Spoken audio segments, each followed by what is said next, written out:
Good morning. Good morning, Bridge Nation. Welcome to the Public Eye. I'm Ronnie Thwaites, and we'll be with you until 1 o'clock this afternoon, Jamaica time. 2 o'clock, I believe, New York time. The second hour of the program is a global connection with Erwin Clare.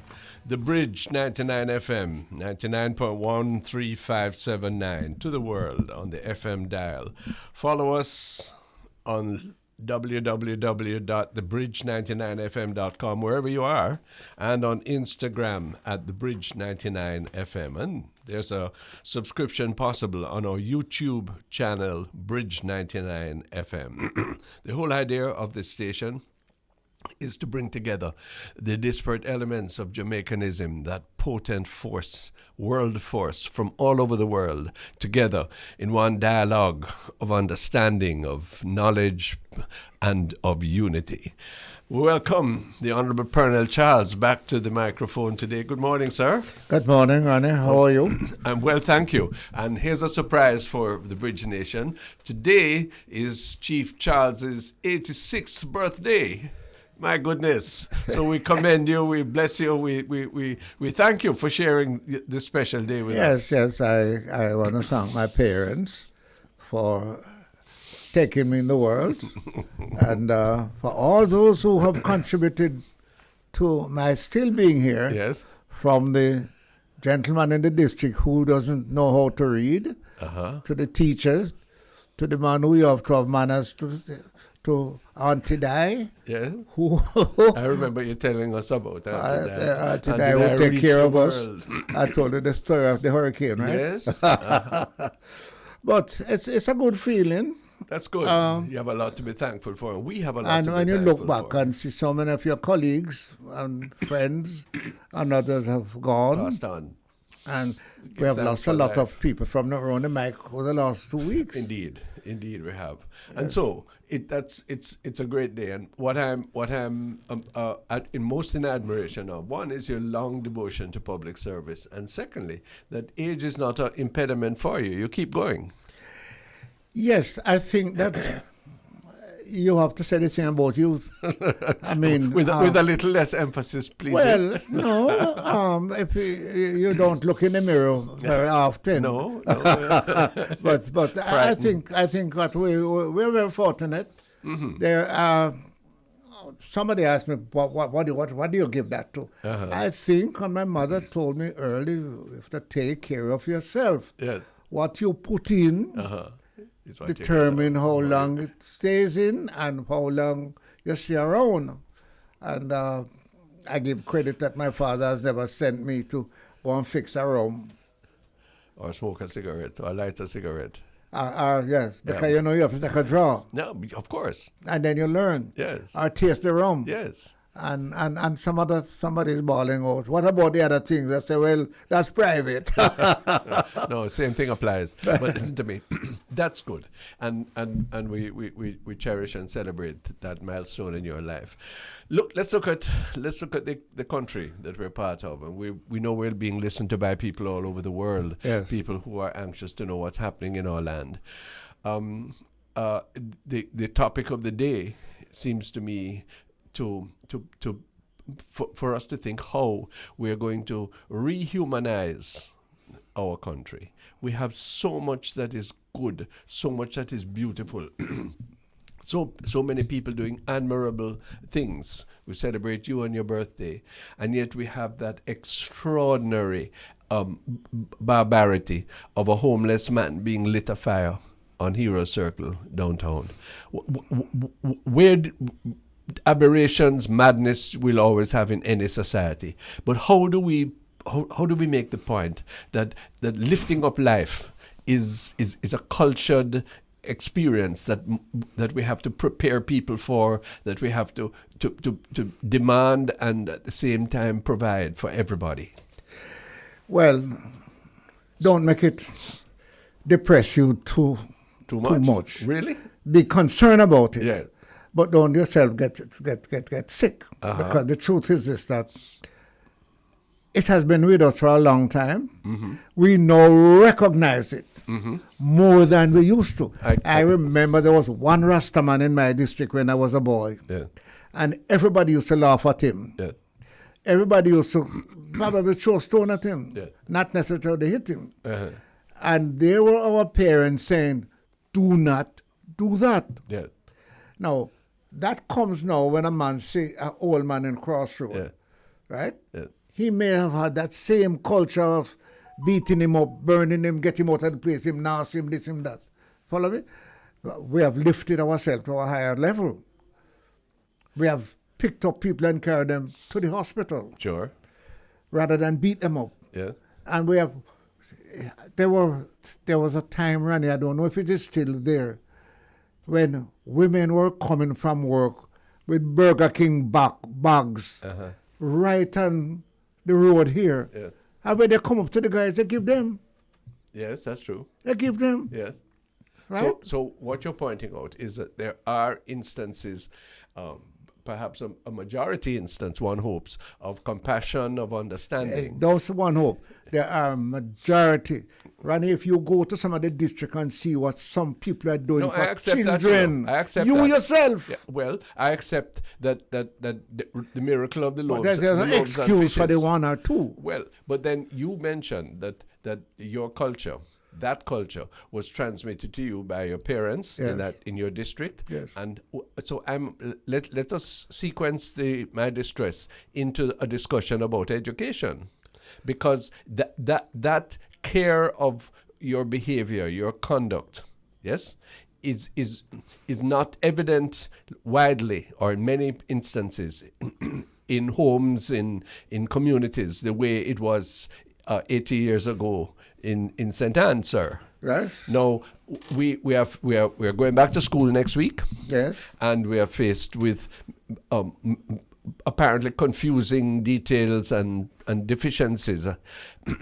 Let's analyze that for our listeners. First of all, for me, what we must never forget is that Jamaica, unlike many other countries of the world, has a place in school for every child from age 3 to up to age 18. Yes. That is a huge advantage. Right. Okay? Right. But what we know, so we have access, but how are we going to get the quality education? There's a question about the retention of our teachers, of their remuneration. What word can we say to those listening to us about that transformative process of education? What do you think? Well, I want to say to you and to myself, who have been in the government, Sure. it's not a government alone problem. It's a country's problem. We have trained enough teachers, more than enough nurses. Where are they? Some are gone to other countries. Some are working, taking care of their family. Some had to go for many other reasons. And I'm saying this because I've just returned from the United States. And Ronnie, they are in education problem. They don't have enough teachers for September. So I gather. I said, but wait, am I listening to the Jamaican radio? Yes. No, this is America. And they have sent out brigades all around the world, not just to Jamaica, to find teachers. Get us teachers because we don't have enough. Yes. But we will, more will go from our country because 1, we are bright, 2, we are adaptable even though we're miserable, and we speak English. No, and you leave the biggest one. Which one? We're getting a bigger money. High. The Of reason course. why some teachers, and listen, I sympathize with some of them. Yeah. The reason why some teachers are leaving, Yeah. what they're getting cannot take care of them and the children. Yeah. Cannot run a home. And if you hear that they want a teacher in Brooklyn where you can carry your children, go to school free, Yeah. what money you get can feed them and you can send back some. Yeah. They're going to ask you, what the hell am I staying here for? Right. And then you and I know, who are nationalists, going to say, well, what about Miss Brown children? Yeah. They can't migrate. No. Miss Brown can't migrate. Right. And they're going to come worse than Miss Brown if they don't have a teacher. So what do we do? Do we train more teachers? Do we bond some of them? Do we scrape out our pocket, Mr. Charles? And you've sat in cabinet, so have I. And do we try and find some more money to hold them? Is it a combination of all of that? Now you come. And let me tell you one that bothers me, and I thought about it when I was in America. We have enough trained teachers in Jamaica right now that we would find space in school for. Yeah. Where are they? Some of our brightest students who went to teachers' college, maths, English, technology, are in the private sector assisting them in their business. Right. Teachers, they didn't go to the classroom. No, but they were trained as teachers. They're trained as teachers. They have the discipline and they have the knowledge. And they have the know-how. Yeah. So I said, this is where it needs some of your brethren to come and talk. Because we need to say to Mr. Duncan, we need to say to the private sector, you have hundreds of teachers in there. Can you lend us a few of them for the 6 months? No, I like that. I think. Can you say Sure. to the two other guys in your place who are top mathematicians, Campion has lost his mathematics student. Yeah. X has lost the math student. Yeah. We are going to allow you 5 hours to go to Campion to do 3 classes each day. What a contribution that would make. Same thing for Spanish, same thing for technology, same thing for other things, because we have them here. Yes, and I don't want to hear any big argument about why that can't work and how scheduling and how maybe you catch me in an area at night that I don't want to be, or that my targets of raising money for this or that in my business mightn't be achieved. We have to find a way to combine to deal with it. That is it. No, sir. That leads to the next question that I had for you today. How do you mobilize a people to meet something which is as necessary, a move such as this? The Prime Minister recently, while you were away and before that, has been talking about some of the problems that Jamaica needs, whether it's crime needs to solve, whether it's crime or food or corruption, what have you. He's speaking about the need for a change of heart. Yes, but the Prime Minister, who I love like my son. Truly? Yes, and I fought for him. And I want to say to him this morning, you alone can't do it. Yeah. You need to call this nation together. You need to have meetings. You need to have national presentation to all of us and say, look here, it's not a political problem. Yeah. It's not a church problem. It's all of us problem. Yeah. How can we solve it? And come with some solutions. Yes. Take some from me, take some from Ronnie, take some from Mr. Duncan. Try to be calling up his name, but because I like how him talk. Oh. Right? Take some from X, Y, and Z. Right? Because we must solve it. We are more concerned today, Ronnie, about education than we were 40 years ago. Yes. It wasn't hard to see a boy drop out of school at 12 and work, or on the road to play marble. Right. That you don't want to say that anymore. No. Dangerous.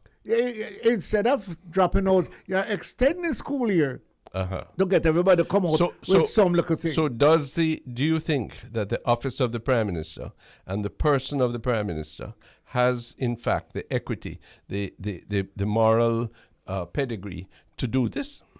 Well, Ronnie, what I know is not a Prime Minister problem alone. It's a church problem. It's a school problem. It's a community problem. It's every one of us. It's not a political problem. We just say the politician will vote for them, they must do it. It's not really that. All of us have something to do. It's not. But most of us feel that it's not for us to do it. That in fact it's somebody else's business, a government business. Do we really accept that we each have a part? Well, that is what you and I have to do. We have to say to our brothers and sisters, our mothers and fathers, our uncles and aunties, our cousins, all of us, look here, let us sit around the table and think. All of us have a contribution to make. Right, but and all of us can mobilize our thinking, our heart, look down there to see some line down that need to stand up. This has to be a sustained thing. I'm showing you a picture that took place at Independence. What does that picture say to you? unity.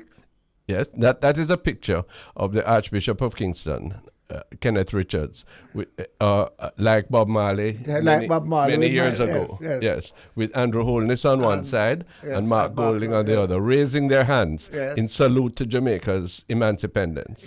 Yes. That to me is a symbol of what is going to work. That is a symbol. What is going to work is in them chests. Yes, but they're expressing something by a physical symbol. In your head, if you're not serious about your hand and your heart, don't do it. Right said. What Pearnel just said, if you're not serious about your hand and your heart, it's not going to work. Let's welcome our guest. Dr. Donovan Thomas, welcome. Oh, you're taking a break? Okay, Dr. Donovan Thomas, one of the founders of the movement Choose Life, is our guest this morning. Talking about the hand and the heart, talking about the sustenance of life. That's the important thing, isn't it? Yes, tell us when he's on. So this is going to involve, remember in the 1970s, there was this controversial Ministry of Mobilization. Yes. I don't know that it ever achieved what it was hoped to. It got caught up in political. Because we make it political. Right. So how do we remove any effort to mobilize the nation is going to be construed as being somebody's effort to either gain or lose, overcome political one-upmanship. That picture that I just showed you, it seems to me to be in danger of failing because of that. How do we change that? No, I don't think you should say it looks like danger of failing. Okay. What it looks like to me is a danger of unity to go forward. We need to guarantee that it goes beyond just the hand. That is why I say, you have it in the hand. Do you have it in your head? Yes. Do you have it in your heart? Symbolic. Yes. And can we join together to make it work? Dr. Donovan Thomas, welcome. Thank you so much. Happy to have you. Yes. Mr. Charles, such a delight to be with you both, two very distinguished gentlemen. We're talking about the unity of the nation. We're talking about a common spirit. We're talking about elevating life. That's part of Choose Life's movement, isn't it? Yes, sir. Our mission is to help people live physically, emotionally, and spiritually. We are concerned about the state of the nation. We're concerned about the number of deaths in this nation and on the road by murder and otherwise. And we want to call on the nation to be proactive in reversing what's happening there. And I agree with you. No one man can do it. No one party can do it. It's all of us business in this Jamaica land we love at this time. So what if since that is such a clear, obvious situation, what do you think keeps us apart? Why do we have to be scrambling for instances where we come together when obviously our advantage would be to sustain that? Well, there are many of us who have personal agendas. Sometimes if our names are not called up front, if we don't call the meeting, we don't go to the meeting, we don't believe in following, we want to lead because we have ulterior motives. I am saying to us, and call on church leaders to be willing to participate in something that is going to be transformational. So first of all, we have to unite around a common cause. Stop reinventing the wheels. And we have to touch the people where they are. I believe there are some critical areas that we need to educate our nation and we need to be proactive in. A basic thing, Mr. Thwaites, as helping people resolve conflict in a better way. We'll see, I believe, reduction in the number of murders in this nation. The most basic of all common causes is to respect life, isn't it? It is indeed to respect life. How does your life, my life, the other person's life? Okay. How I was crying this morning on Pearnel's shoulder about the tragedy of that homeless man who was set afire recently. And he reminded me that we have done much better. These are just extraordinary one-on-one instances, but generally we try to be a compassionate people. Do you find that in your work? How can we advance that sense of finding joy, finding fulfillment in not only protecting our own lives but lifting up others? You know, Mr. Thwaites, it is important that we play our role in being our brothers' keepers. Too many times the mental ill are not cared for, are not respected. The homeless people are not treated as individuals. So we need to understand that each person, whether mentally ill or the most established politician or businessman in this nation, that each person is valuable. And we have got to focus on the value of life. Each person is valuable.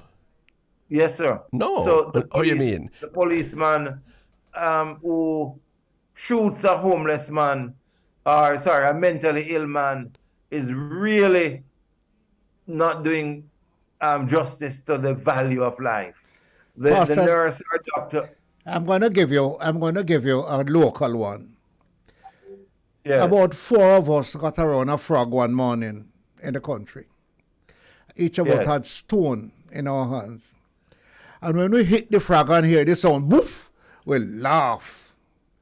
My mother came out. What are you guys doing? We're all stoning a frog. And when you hit the frog with the stone and hear the sound, we laugh. And Mama said to us, that's why I learned about what is sport to me is dead to me. Yeah. So the frog said, what is sport to you is dead to him. To me. Do you know that there are many of us in this society who feel that the homeless man, the half-naked man, the hungry man that lie on the wall down King Street, right? That we should stone him, get him out of here. Yeah. Same like the frog. Yeah. There are others now who, like you, who wear your color, and you're subjected to a religious culture which says, here is a man, I have to take him into the temple and wash his feet and present him and feed him. How do we get that now out to the public that it is our responsibility to be our brother's keeper? Dr. Thomas, is that principle that Pearnel Charles is stating, is it necessarily a religious principle? There are many people who might not adhere to that. What do you think? No, I don't think it is a religious principle. It is a principle of neighborhood. It's a principle of care and honoring each other. We have to get back there. You know, it still pains my heart. About 20 years ago, I went into the halfway tree area with my mechanic. He had just come from the work. He was coming from the workshop. He's in his mechanic clothes and an old shoes. I went inside the car mart. I went inside the store to get the part for the car. And when I came back out, he said he was attacked by 2 taximen in the park. And they said to him, how many times I tell you, say you must have come down here? And they were beating him. Oh, no. Because they thought he was mentally ill. Aye. So, you see, sir, that is what we have to get rid of, Ronnie. But how do you do it? Because some of those people who are doing are mentally ill themselves. You have to be mentally ill to go and pick up 20 or 30 homeless people, put in a truck and carry them to Riverton City. You have to be sick. Yes. Well, or remember what happened in Montego Bay, which had another motive. Exactly. Which indicates also a kind of extreme mental condition, in my view. The persons who are doing it are worse mentally off than those who are doing it too. So, because it is poverty why some of them are there, not ill health. So, Dr. Donovan Thomas, I mean, we're talking in extremes now, but September is World Suicide Prevention Month, and World Suicide Prevention Day is coming up. Yes, sir, you are correct. And what we have seen is that given the impact of COVID and so many other things, there are many more mental health concerns.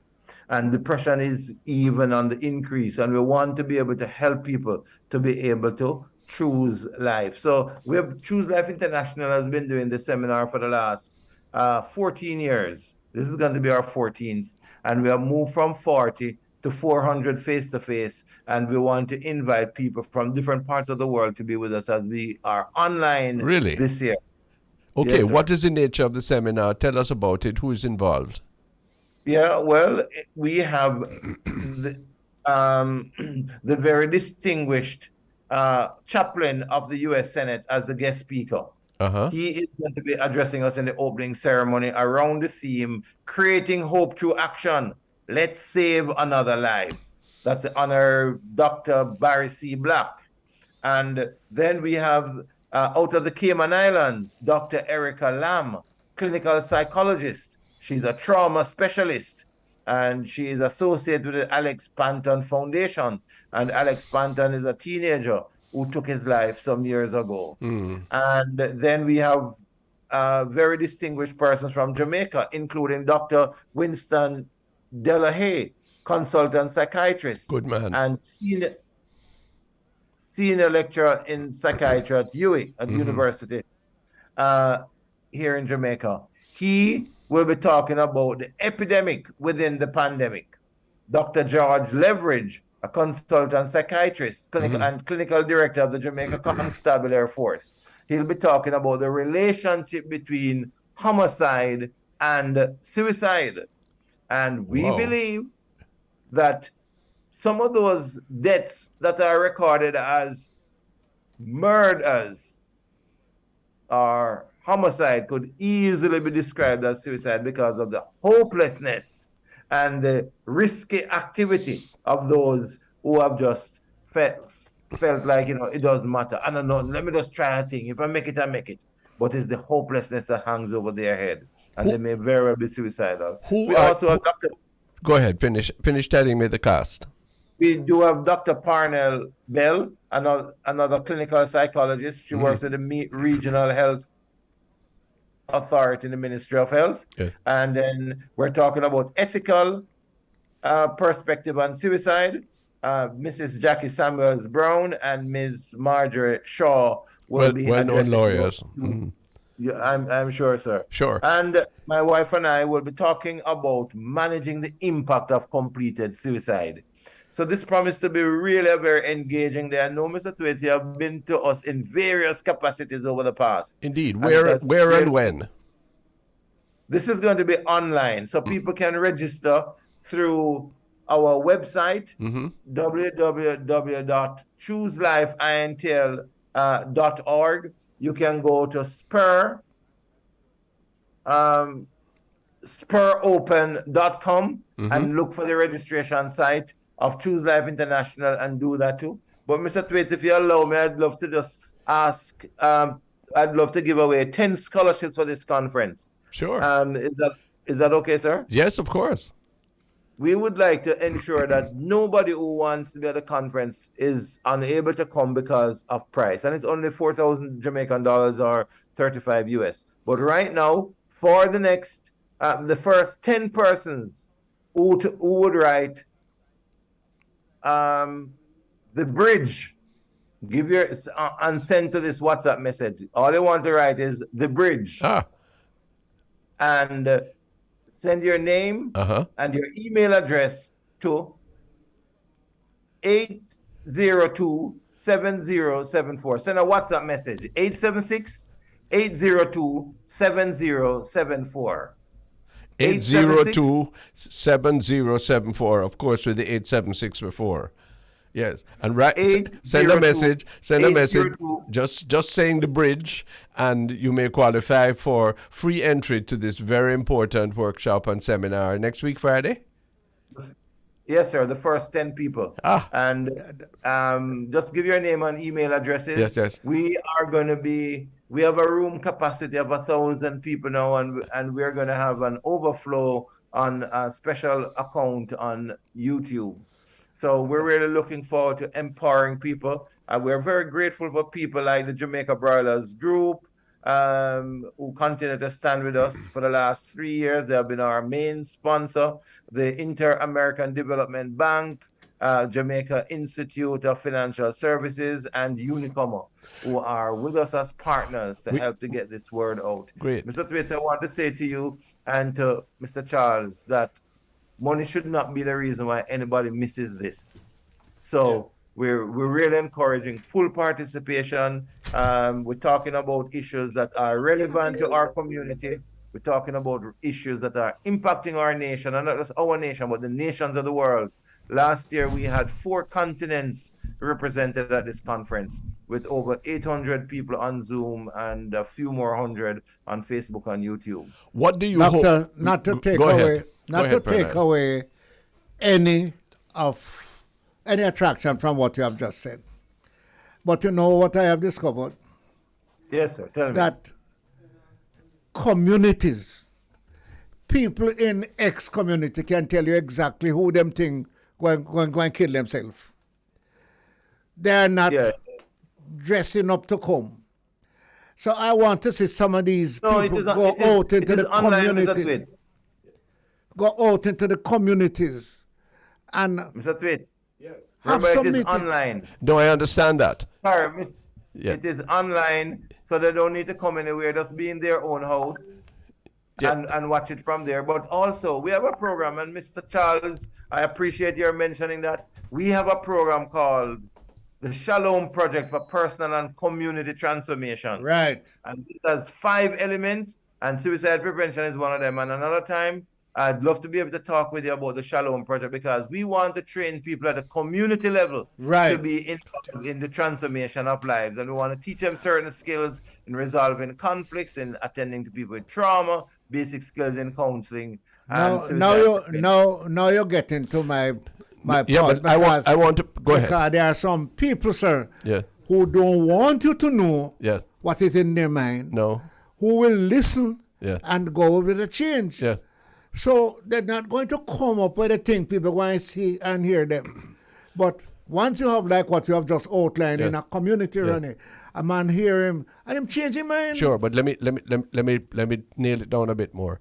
Dr. Thomas, that program, that capacity, that openness, that skill, yes, should every minister of religion, every person working in that arena should be part of that training. You know, every teacher should know that, because very often these issues to do with mental imbalance and suicidal tendencies starts from very young, doesn't it?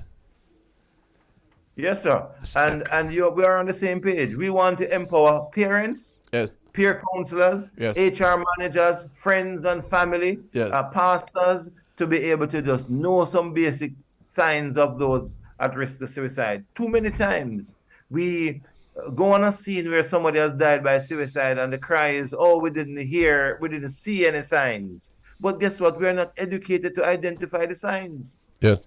Very good. And we want to empower people to be able. Some people would say, but suicide is not a big problem in the Caribbean, in Jamaica. How do we relate, if you know, to other countries? How do we compare? Oh, Jamaica is very low compared to many parts of the world, and even in our neighbors in the Caribbean, some of our neighbors in the Caribbean. Yes. But guess what, Mr. Thwaites, as you and I know, one suicide is one too many. Of course. And our work is actually showing that there's a high risk to suicide, and even other persons are mentioning the number of persons who are thinking about suicide almost on a daily basis. Yeah. We hear from people who want to kill themselves. Within the last hour, I had a call. Oh my Lord! Really? One who just say, I'm suicidal, I need help. Yes. And those are there. Yes. And we recognize that if we rely on ourselves, the 20 or so people who form staff and associate staff of Choose Life International, Yes. then we can do so much and no more. Yes. But I want to be able to empower people, like the lady over in Hanover who said she has never missed any of the face-to-face webinars when we do the face-to-face. Yes, she's but a valuable every time she has asset. a suicide, she knows where she can run to. Right. Tell me, depression is the antecedent to suicidal tendencies? Many times it is often the antecedents. A majority of those who complete suicide Yeah. are those who are depressed.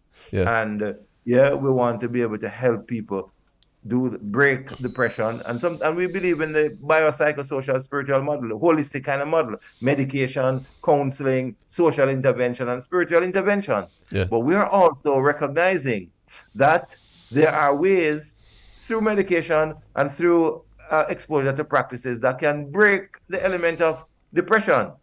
For instance, gratitude. By expressing gratitude and appreciating things, the research shows that that will also help to break depression. And we have been teaching at the college. Can you just pause? Can you just pause there, because that's a vital point. Even in the worst of your own circumstances, yes, people listening to us from abroad who are feeling lonely, who are feeling distressed, depressed, isolated, if you express thanks to someone else, if you are engaged with in some relationship where there's reciprocity, where there's gratitude, you're likely to overcome the depression that could lead to suicide. Is that what you're saying, Dr. Thomas? Yes, sir. And we want to ask further that those people who are listening, right, just every day, just write down 4 things that you are grateful for. You're depressed? But doctor, just try that for the next 6 months. 4 things that you are grateful for, yeah, and see what happens. Pearnel, what do you think? I am a little concerned. What? Because some of the people who contemplate suicide is as a result of people who are with them. In other words, People who let them down, people let them down, people who betray them, do all kind of things to them, cruel to them, husbands, boyfriend, girlfriend. This is where I think you are strong, and your second profession has to come in. If all the pastors, and we have more bars and churches in Jamaica than many other countries, so if all the pastors could turn to this program and get some information, and on Saturdays and Sundays, they say to their pass on and availability. Listen, man, it could make a big difference, because the mobilization is already there in the churches, right? Yeah.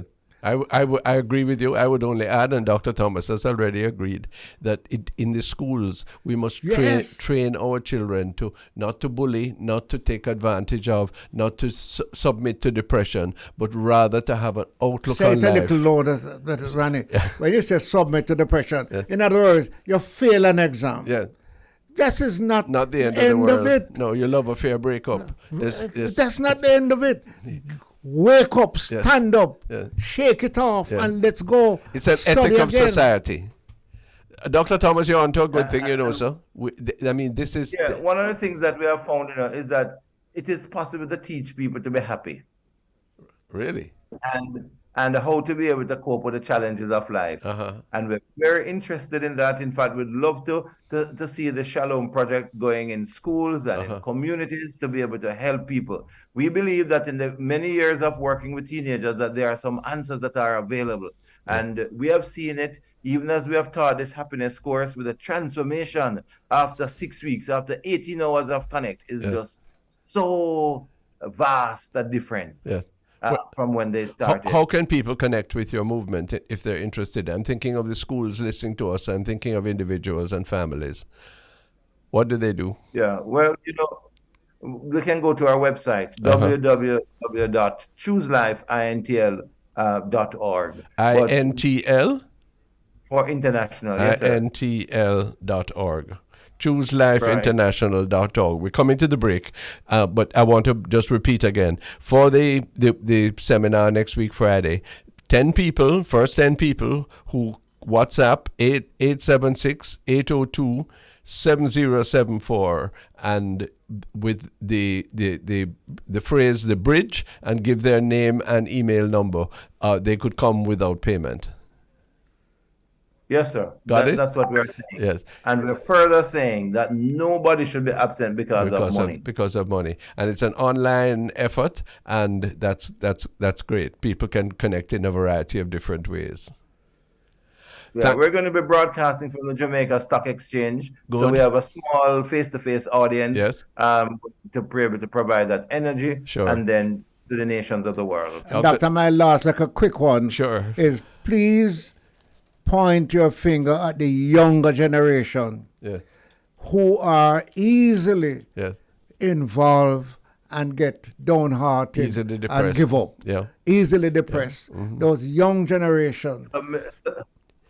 So, Mr. Charles, I want you they to can't help go me home with and tell the mother. They can't go home and tell the mother and They father fail. what happened. Or they're So pregnant. you need to talk to them and say, listen, wake up, stand up, let's go. There are people who can help you. Your comment, Oh, yes. Dr. Thomas, Wait. before you go. Mr. Charles, it looked like you could really be an ambassador for this happiness program that we're Good, trying you know, to start. I've never met a man with such redoubtable optimism, and that's good. On his 86th birthday today, thank you, Dr. Thomas. Can you believe?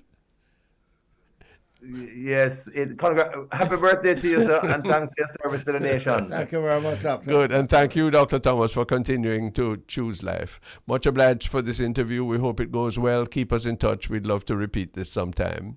Dr. Donovan Thomas, co-founder Thank you. with Mrs. Faith Thomas of the Choose Life movement. Next Friday, check their website, www.chooselifeintl, meaning short for international.org. chooselifeintl.org.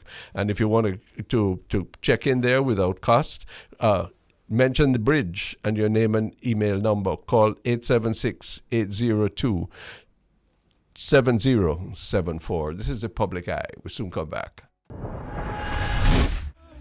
But Mr. Charles, when we have heard Dr. Donovan Thomas, it says to me that relationships are critical, because if we culture strong relationships, then when trouble takes us, we know where to turn.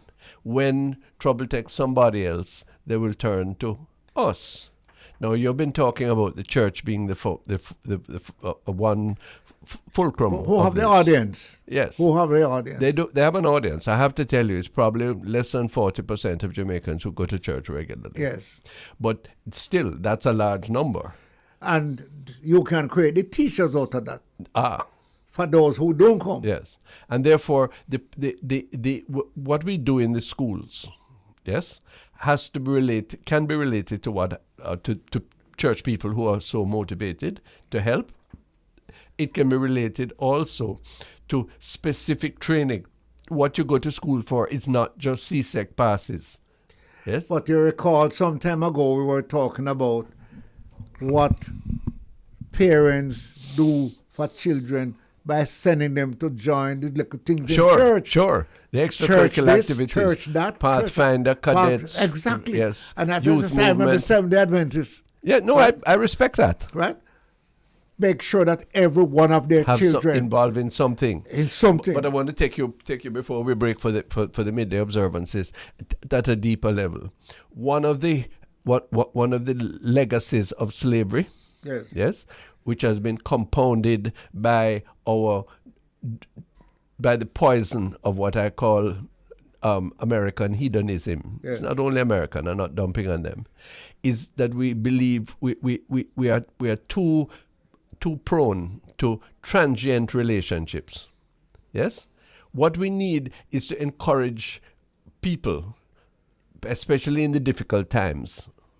We need to encourage people to have faithful friendships, to have strong associations, whether it is in the lodge, in the alumni association, in the political sphere, yes, in the business organization, in the personal relationships. Yeah, but you know why all that is important? Right.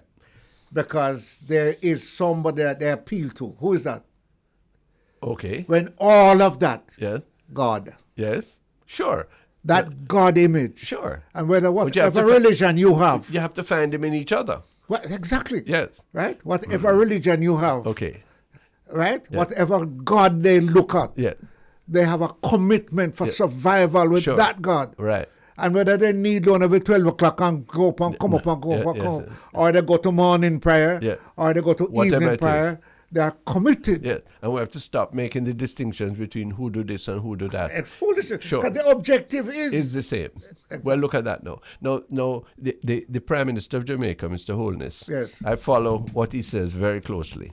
I'm not as much an admirer as you are. Yes. But I respect him. Yes. And I think he's trying. Yes. I don't think he can succeed because, Well, but he's trying. well- What he says that's important is that institutions change culture. Yes. Institutions. Yes. Now, I am anxious out of the interview we've had with Dr. Thomas and the lifting up of life. It is through institutional connections that people form their identity. Yes? There can be various types of institutions. That is what I was going to say to you. If you take the amount of institutions or the amount of gathering that can be described as an institution, not only a church, not only a community meeting, not only a school meeting, not only Boy Scout and children, but there are so many of them that if we have that one objective of survival, top of our class Fruitful. presentation, Yes. we can do Fruitful much living. better. Agreed. But you said something earlier off the air that so many of these groupings that come together, you hear from them on a one thing, Yes. and then them gone. Yes, Yes? yes. That we must try and avoid that. But that is as dangerous as don't come. Well, Because you carry the man halfway and left him. yeah. No, I follow you. No, it is the institutions of the family. Yes. It can be the institution of the yard, Yes. of community, community, the church. more broadly, all of these. But And let me tell you one little one that you will laugh at. There are many anti-dies in the community. yes, until I will live up the hill. The older woman them Yeah, okay. and the older man Yeah. who used to gather us Yeah. and talk to us. Yeah. And not only give a Nancy story, Uh-huh. they give Bible story. Yeah, and tell you something about their life. Aye. Uh-huh. And about your great grandfather how him did Yeah, live. connect you. Communities. Yeah. And that's why I'm that, when I say it's a legacy of slavery, all this talk about reparations, Yes. I understand it and I agree with it. But we have to deal with some of the cultural deficits and the weakening of institutions, including the primary one of the family. Yes, is a critical social, economic, political task of when you reach 60 years of independence. I sir. have no intention of apologizing. Yeah, As far as I'm concerned, Yeah. it is in the head. yeah. It is, if it's education, it is in the head, Yes, sir. then I go with the head. Uh-huh. The fact is this, that we need to educate our people and guide them to a higher learning, higher understanding, and for survival. Okay. And can I stretch you? What is in the head, yes, influences what is in the heart. Yes?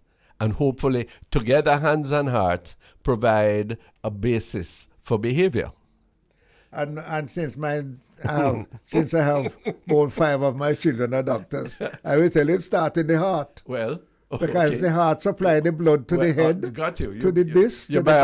biology, your biology is unimpeachable. No, But the truth is, Yeah. the truth is, and people will always tell you, you have a bad heart, Okay. you're wicked. Yes, Then that's the brain, No, but that has to do with something that is And the is poor in your heart is head. just there pumping, giving blood to all of the hands and the waist, heads. yes. But I watch you over the time that we've been together in this program. You tell me so much about your family of origin, about the institutions that you have been connected with, and about the family you have generated.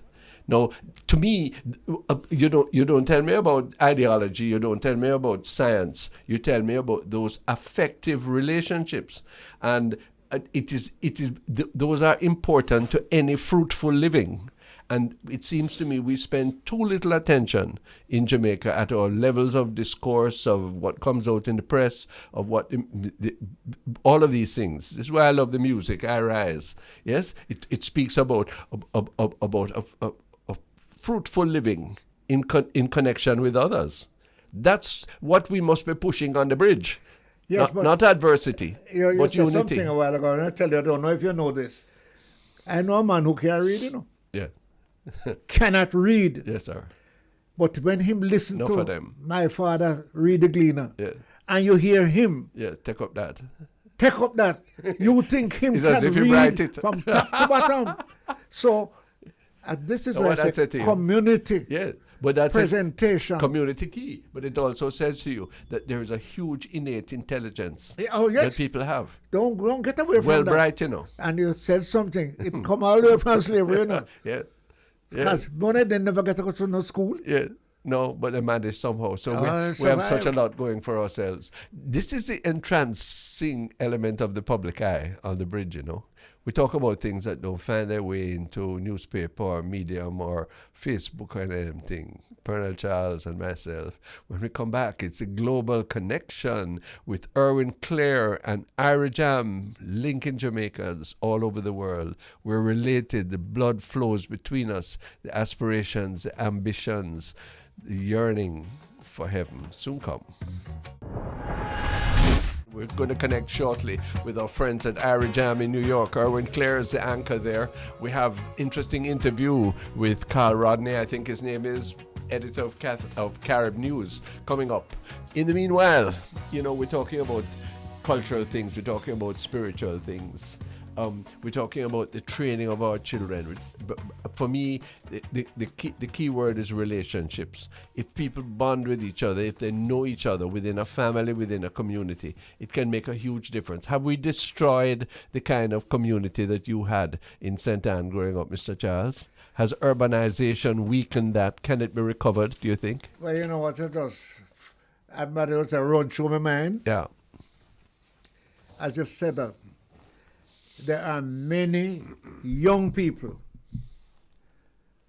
who are bright, chemistry, physics, maths, and there are many older people who don't know 2 + 2 equal what, but they have a socio-psychological or a social commitment and knowledge that they can pass on to them. Of course. To quiet the situation. Sure. Who is their number one man? They have a godly feeling. Yes. Okay. But then this nation doesn't too check for that. This nation check for what you can, or rather, that used to be the dominating thing. The concept of a God, the Judeo-Christian tradition, yes, is the foundation of our laws, our culture, etc. It is waning for a number of different reasons. But if there has to be this humane connection between people who, whatever their education, whatever their race, whatever their class, yes, there has their religion. Or their religion. Yeah. Now, I get very impatient with religious differences. Yes, nowadays because. They're selling all of the religions are heading out to one person. So we must be able to find enough common cause that we don't pass nasty remarks about each other, that we don't isolate each other, that when four we pack up on one street in a city community or a deprived rural community, surely we can get together. That we're coming to link with our friends abroad now. That we have a challenge, you know, because this bonding, this relationship, this finding of a common cause, this resurgence of the national spirit has to go beyond Higgintown and St. Anna and Kingston. It has to go abroad. It has to tie us together with the people in the tri-state area or in England. Erwin Clare, are you there? Yes, I am. And hi, how are you? Good day, Ron. Thwaites, and to all the listeners there in Jamaica. I see your partner is back. Welcome, Mr. Pearnel Charles Sr. Oh, hold on. Did you miss me?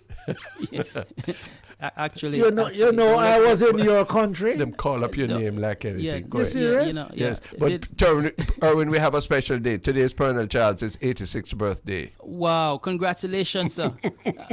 I mean, did the studio bring in the cake yet? Because I know there's it probably has to remain in the parking lot, you know.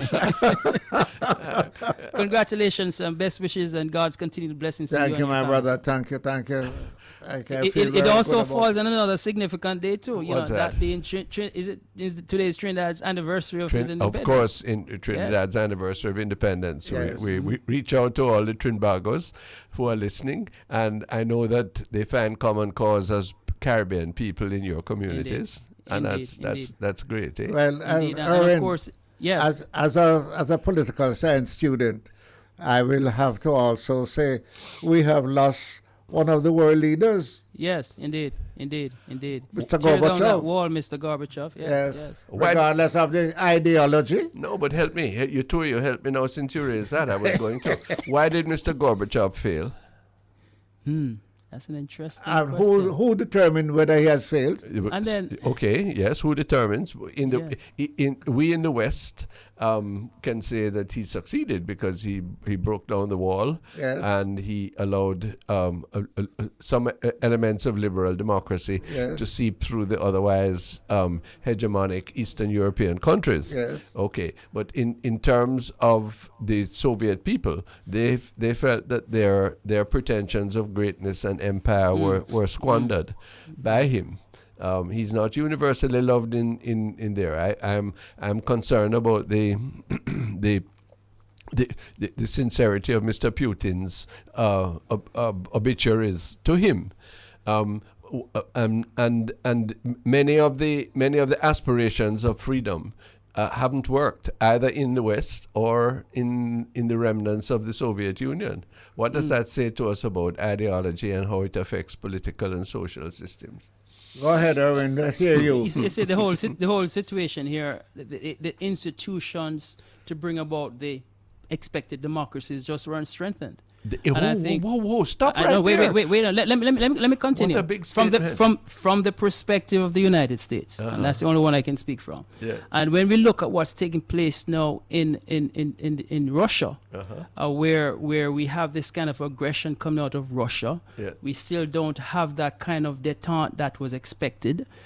Because there's still distrust between the three majors in this case. China is now new on the scene, but the United States and Russia. And yet still, whilst this is going on, we saw a lot of forays economically by the USA business community. The business community from the United States, I venture to say, we're probably one of the biggest beneficiary from all of what transpired as a result of Gorbachev. Sure.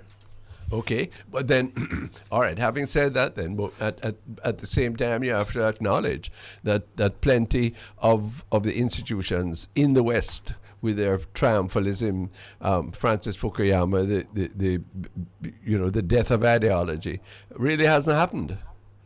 No, and is now being demeaned even more in the very center and high point of democratic traditions, the United States of America, sir.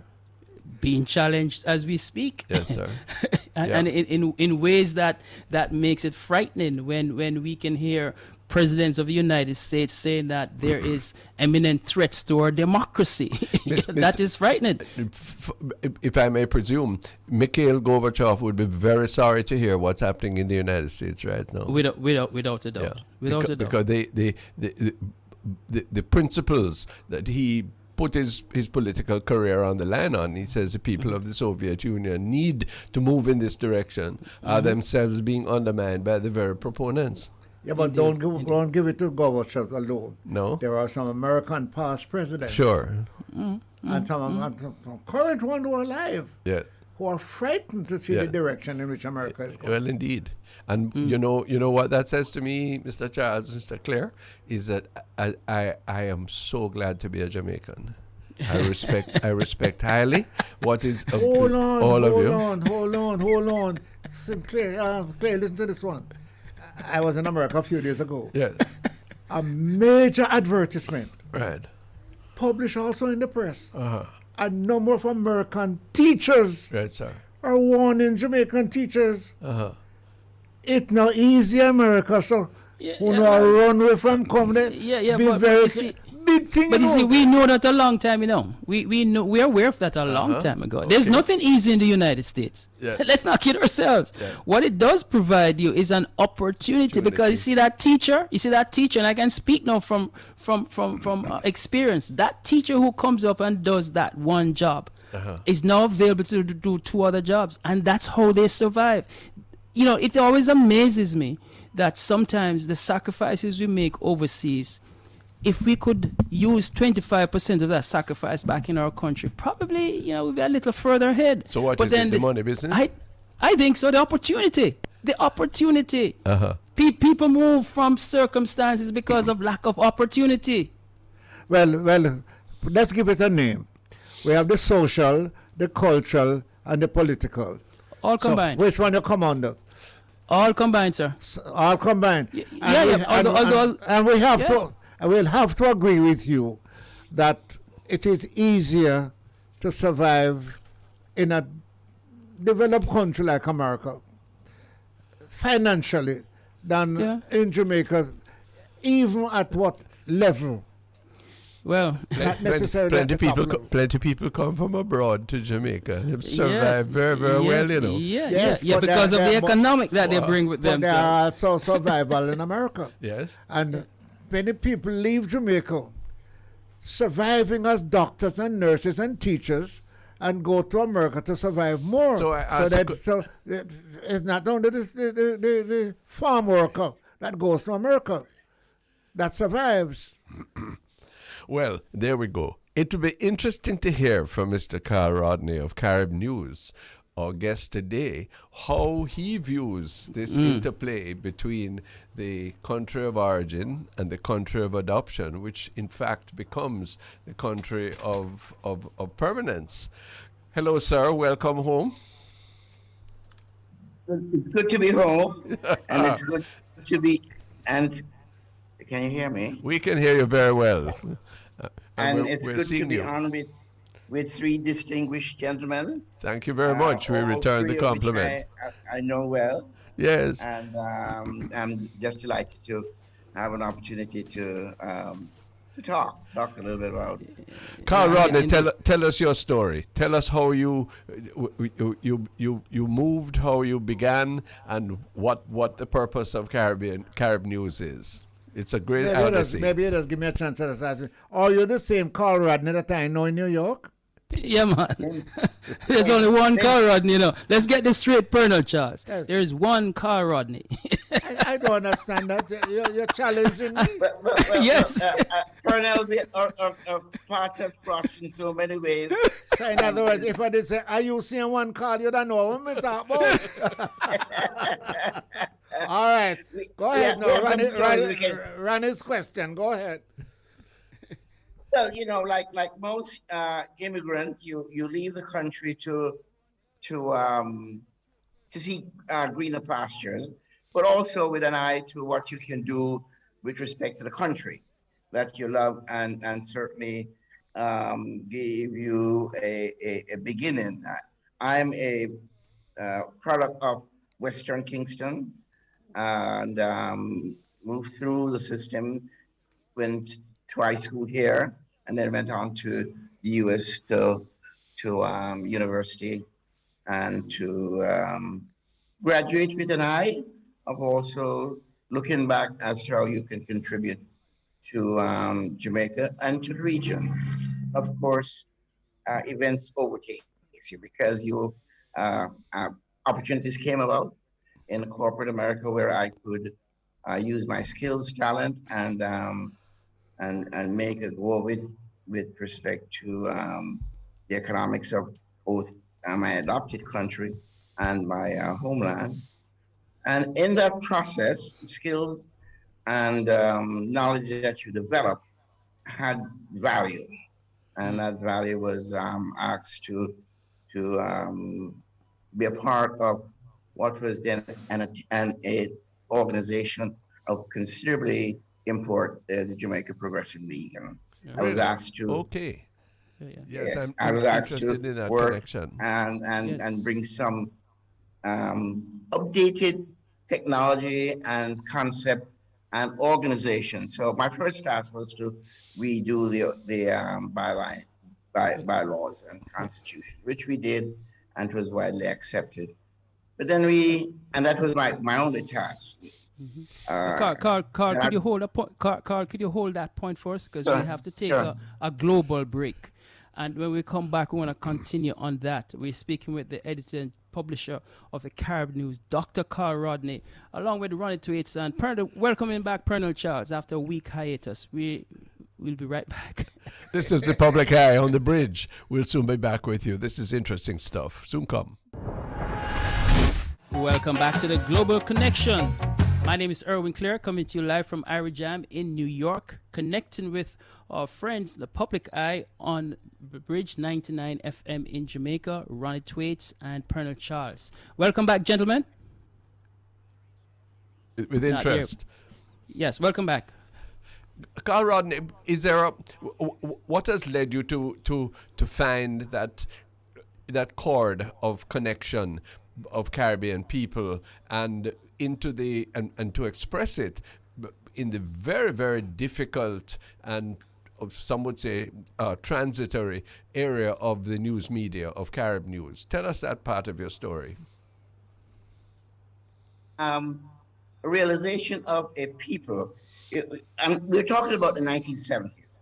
The immigration law was liberalized in 65, and there was a flood of Caribbean people in New York and around the country. My experience in the Progressive League as president and with the JASO, with a national organization, we saw this firsthand, what was happening to people who were coming, who were working, who needed a connection. And we made an attempt to do some of that in Jamaica House. Pearnel visited us there, where we were providing services and the connection that most immigrant group would need but did not have. And so that awareness and that need, because all this time I'm still making a living in corporate America. All of this is volunteer. But the gap was so real with respect to information. Consider that we are doubling as a community twice. We're doubling every 10 years. So the community is getting larger, and we have no communication gap. We have had some effort with LIB, RL, but none that we had owned and could make the mark to tell our stories and develop our information flow and connection. So, Ronnie, that was it, the need, the burning need that was there, because we had no organized immigration services, education advisory groups, job referral, just survival, coping skills, coping information, just did not exist in the community. Yes. And so it was that in mind where I put my skills together, and of course we had to find financing, but we had interesting professional journalists who were willing to come in. I'm not a journalist. My skills were managing projects, getting finances, and that's where we were able to pull the group together. So it was that burning need, that obvious, if a community is going to grow, it must have its own communication medium, and it must have its own connection. And yes, you're right. We attempts had been made in the past with respect to publication, some quarterly, some monthly. But we decided, after much consultation with a lot of folks who would know better, that it had to be a rhythm. It had to be weekly, it had to be timely, it had to be effective kind of information. And so we launched out into a field in 1982 where the community was growing. We felt that the community was ready and it was viable, and set out on a major task of developing a segment of Caribbean media within a Black segment. And of course, that wasn't easy. And within that segment, of course, there's marketing and there's all the requirements in the way of communication. So it was launching that need, seeing all that was required, and trying to stay true to the mission of being focused, staying with what is productive, helpful, and how we can then use that not only to empower our community and its growth, but also to connect and be more effective in the wider community.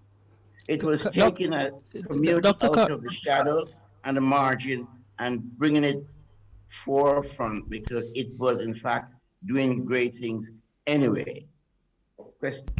Yeah, the Dr. Rodney, back then, getting the Caribbean community to recognize your mission, realizing that we are islands with independence, we come into the global space in the New York tri-state area.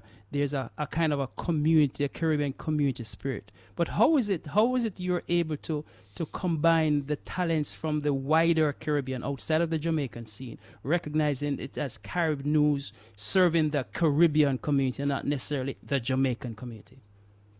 Oh, it wasn't an easy task, but we had to emphasize the validity of a broader community, not only the validity, but its potential and its real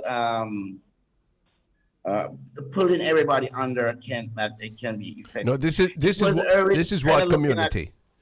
This is people from all of the Commonwealth Caribbean. Yeah, all of the Commonwealth Caribbean. Okay, right. That's important to note. And you have been able, you're telling us a story that you can bring together people from the varying islands into a matrix where they are some kind of unified community. That's what Carib News tries to do. Mm-hmm. That's what Carib not only tried to do, but that's what we, in fact, over the 40 years that we've been there, come to recognize that we need to move as one, and that helps us politically, help us economically, and help us socially. You still have the opportunity. You have achieved what we couldn't achieve. My goodness, go ahead. To some degree, and what we actually, a number of folks thought about, let us do it in the diaspora. Let us see if we can pull together this kind of cohesiveness. Impressive. And that might then lend itself to a wider Caribbean connection. And Ronnie, what we did in growing the newspaper and pulling that community together as a region, we then developed the connection with African American community and started a business conference in 1995 that then goes out throughout the Caribbean, not just to Jamaica. The Jamaica campaign to have it as a steady annual conference in Jamaica. No, we went to every possible Caribbean country you could find, smallest one, St. Kitts, or to Jamaica, Trinidad. So it was a work that had to be done constantly, and that doesn't take away from individual countries working in their own social organization, but then they can bring that unit into the community to strengthen it as we operate in this huge diaspora of all kinds of interests. You have to keep in mind we have Italian, we have Jewish, we have all kinds of interests at play, and if we don't have some sense of cohesion and a community pulling together, it's not going to be Jamaica, Trinidad, Barbados. It got to be the Caribbean. Carl, let me say this to you. I will just remind you of something we may have discussed. The late 60s, mid 70s, going up into the 80s, the students and the younger generation were hungry for Caribbean news. We didn't have all of these, social media and this and this. We couldn't pick up the paper and read, you understand? Yeah. And this, I think, the Caribbean news was able to bring news from all the islands to students, to young people who come there, to those who were born there and want to know what's going on. Yeah. And I didn't get a chance to tell you, Carl, that I should congratulate you on, was it Faye? Yeah. That did a fantastic job in connecting the Caribbean students with African students and black students all around the world. Really? Yes, because we were getting that news of our type of news, our Caribbean news, our people. Yeah. And And you know what? You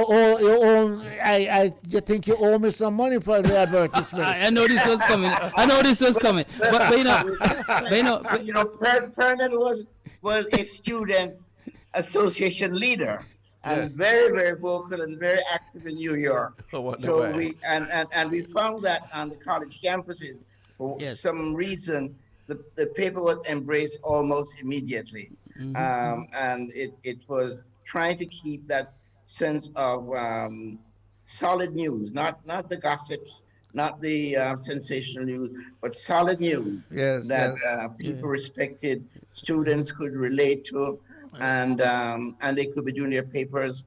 And in fact, and the quote is me, but this was from Charlie Rangel, that Carib News is the most quoted black newspaper in the congressional record, because they keep putting stuff in there that made sense as we develop the region and information as it relates to the region. So one of our students said that you federated our minds. Whoa. So all the Caribbean. In other words, the news. Yes. Look at Jamaica, Trinidad, Barbados, everybody. They federated our minds. I'm elated to hear this, but also disappointed that we never carried it back to the islands. But never mind. Carl Rodney, is there an appetite for this kind of connectivity still, or is it waning as people settle into the North American environment? Oh no, there is a strong appetite, because there is also the issue of identity and the issue of pride. We have seen where... Speak to both, please. A community that was marginalized, were called monkey chasers, what have you, but who was always there doing and excelling in all areas. They're now full front, they're pride in what they do, and so you find in every area, and Erwin can bear me out on this, in business, people are talking Caribbean and they want a piece of the pie.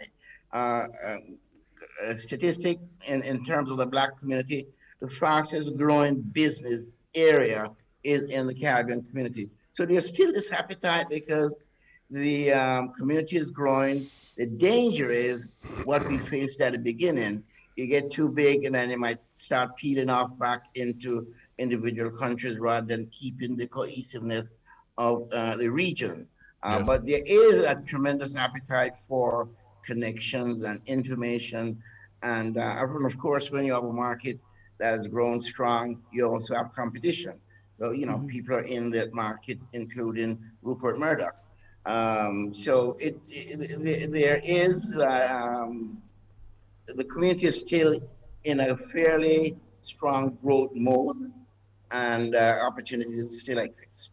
Great. One of the things, gentlemen, is that we look at the position that Carl Rodney has found himself in and created is that as a point person.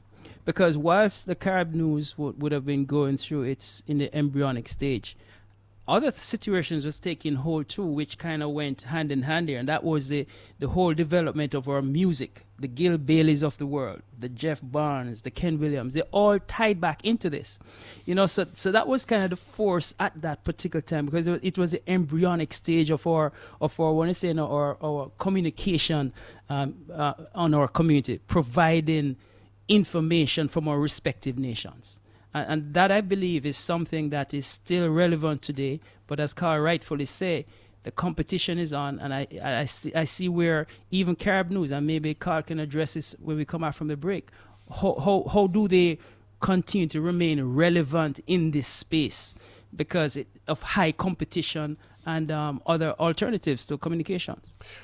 These are important questions, because we're looking forward to a generation that may not have as pungent memories as the audience of the past, and yet are fulfilling an even more vital role, not only in terms of their own settling, but rather of their connections with the Caribbean. The Caribbean cannot flourish without its diaspora. Can I make that statement as we go to the break? Yes, I can make that statement, and I will just shut it in.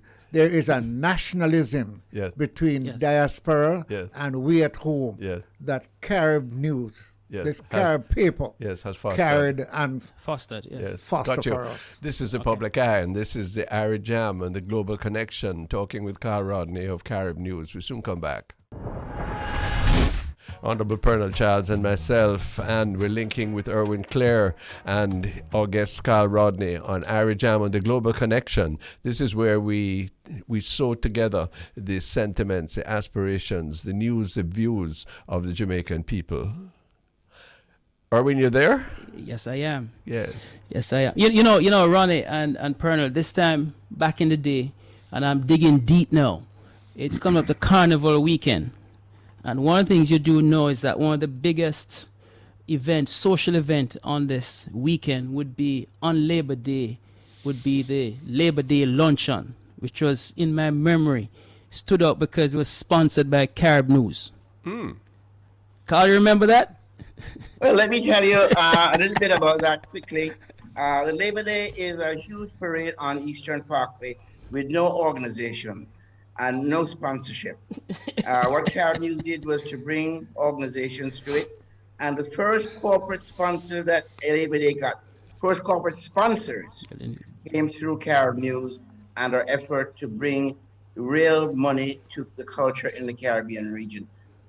And we could do that because of our power of strength. What Erwin says has a historical background to it. It was not only the luncheon, the very breakfast. Carib News organized a breakfast where sponsors, politicians, VIP could come and in an organized fashion kick off the day. Previous to that, they were standing on the street corner waiting for things to happen.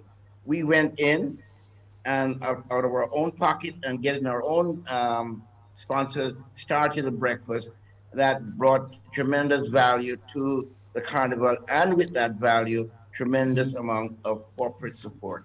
And as Erwin pointed out, we did the luncheon towards the end of the parade. So it was every major parade had a breakfast. And so we brought the carnival to that point. But not all had a luncheon at the end, because with our parade and the music and what have you, it was good to have at the end where even the sponsors could then participate in the activities. So it was a reorganization of the carnival and brought it a level from where it was a street fair to what it is now, a luncheon, a breakfast that is organized, and then move on to a luncheon. When is Labor Day?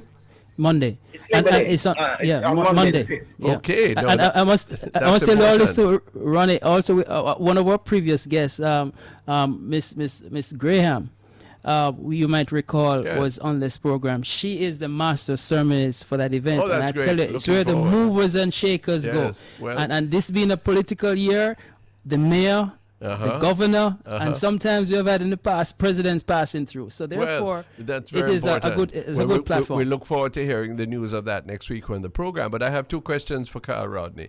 What's the future of Carib News, Carl Rodney? And are you getting the kind of feedback, the kind of connectivity with the islands that your odyssey requires? Well, the answer to both questions is with the new technology and the new platform, Carib News as a media organization has to be relevant. And so rather than updating weekly, which was a great effort at that time, we're updating daily, sometimes two and three times a day. And so we are on print, we're still doing print, but we are now emphasizing the digital version that goes worldwide. And we're very active, very dynamic. So that's updated every day and three times a day, depending on the news flow. We are now looking at, again, engaging young Caribbean people, young Caribbean journalists on the social platform. And so we have a team, and they are updating our social platform ongoing every day. So, Ronnie, we are trying to keep up with the technology. trying to keep up with the current flow of news and information in a way that is not also bastardized, where it becomes, just what the next person is doing. So we don't want to be a copy of everything that's happening, but to be unique in terms of where we see we can be useful and can be effective, and give our young people some base that they can relate to. And we keep that in mind, that if we don't do that, then they'll adapt just about anything around. So if we can have a sense of pride. In fact, we have two young Trinidadian college students who are into it, and they're learning so much about their community and their country of origin that they're all excited and bringing their friends in. So we have to try and maintain that authenticity around who we are as a people, what we contribute, and how we need to keep that identity as a strong bond. Back to Erwin and his the music and its value. 2 years, within 2 years after Carib News was founded, we went out and campaigned and had a petition for the reggae Grammy category for Calypso and Grammy category for Calypso and reggae. It took us 2 years to do it, and it took us, with the help of Belafonte, for them to even consider reggae, and we got the reggae. That's fascinating. Category, and we're fighting. And imagine, Calypso was the first music form to sell 1 million records. Yeah. And we can't get a reggae Grammy category for Calypso. Keep pressing. And we're still battling that. Yeah. But it's that kind of recognition that in the 80s we had to fight for.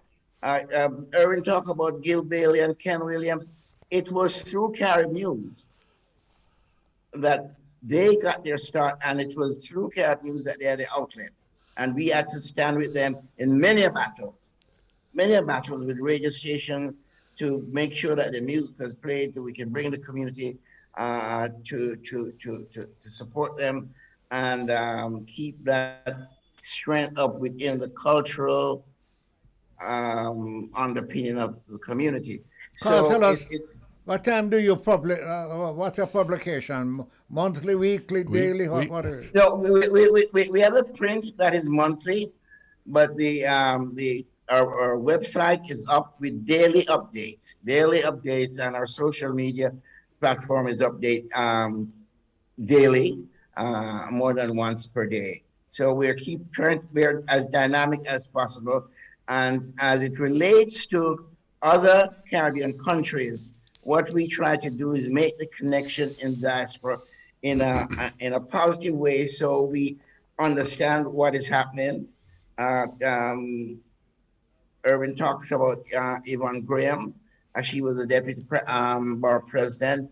When we supported a particular candidate, we had to raise hell that Yvonne was named deputy. And so it's building that kind of constant push that we need to be engaged in, and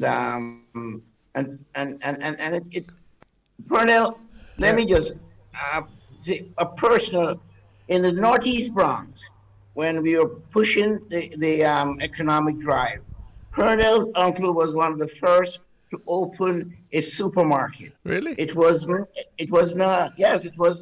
a numbers, it was a supermarket in an Italian neighborhood that Black folks, Caribbean folks were taking over.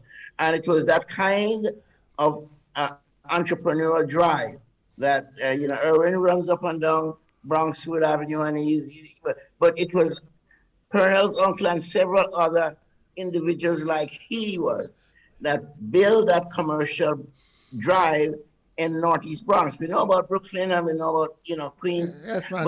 Carry out coconut and round leaf yam and breadfruit. Come man, line up. Hey, Erwin Clear, Kyle Rodney. When the food come here. This man is an unreconstructed peasant, I know. One of the things, gentlemen, is that and I just want Carl, we have a few moments left. The importance of the editorial board meetings, Carl Rodney, in bringing people of high status, whether in politics or whatever, to the community and allowing them for local journalists to have access to them. Talk to us briefly about the importance of those editorial board meetings that Carib News hosted. We found that we had to introduce ourselves to a number of high flyers, people in high places. As they came to understand the value of the community, we invited them to our editorial board meeting. But it was not just an editorial board meeting of journalists. What we have done in our expanded editorial board meeting is to invite leaders within the community, clergymen, even diplomats, business persons, educators, and what have you. So there's a broad brush representation of the community. It's not overwhelming, but it gives the individual an opportunity to get a broad view of the community and a community to connect with them. The connectivity, call, and that connectivity. So all the islands, diaspora, and the African community that came on board. Really, that's an interesting one. Exactly. Yes. So we just about every governor that wants to run in New York come before us. The mayors come before us. Of course, also their prime ministers have come before the editorial board meeting. Members of Congress, I know Irvin has been at a few of those.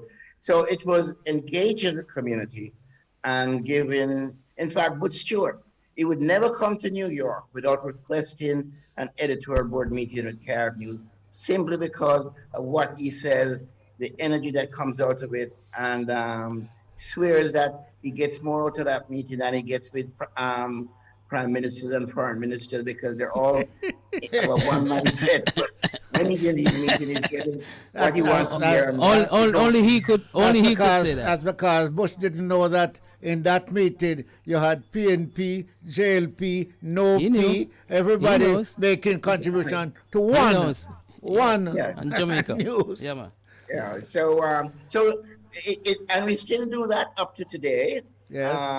And we even with it, most of it is by Zoom, but the community is connected and they feel real good having a chance to speak with the governor or the prime minister or the member of Congress.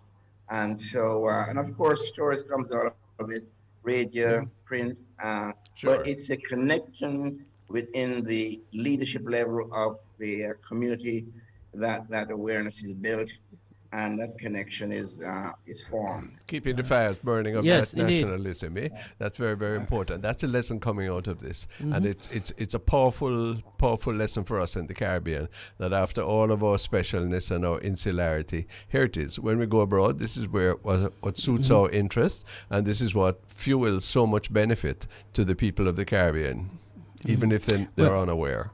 Indeed.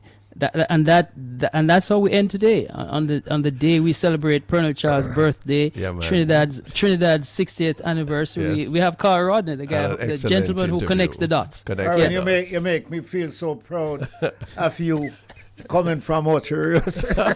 Listen to me. Grateful, Carl Rodney, thanks so much for sharing with us today. Thank you for the work that you do, stitching us together, and looking forward to a fantastic Labor Day observance next week and this weekend, and to hear more about here live and direct up next week when we meet on the Global Connection. Erwin Clare, thanks so much for your company.